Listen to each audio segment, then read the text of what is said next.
জানিস তো, তুই ফ্রেন্ডশিপের মানেই বুঝিস না, সেই জন্য তোর কোনো ফ্রেন্ডশিপই টেকে না।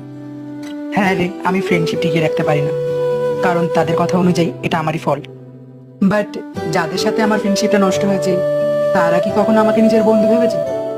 কেউ আমাকে নিজের কম্পিটিটর মনে করেছে, তো কেউ আমাকে আবার অন্যের কথা এসে জাজ করেছে, কেউ তো আবার মিথ্যে অজুহাত খুঁজে চলে গেছে। আসলে সবার মন রেখে চলতে পারলে তবেই হয়তো ফ্রেন্ডশিপগুলো টিকে যেত। আর জানিস তো, friendship doesn't need any excuses.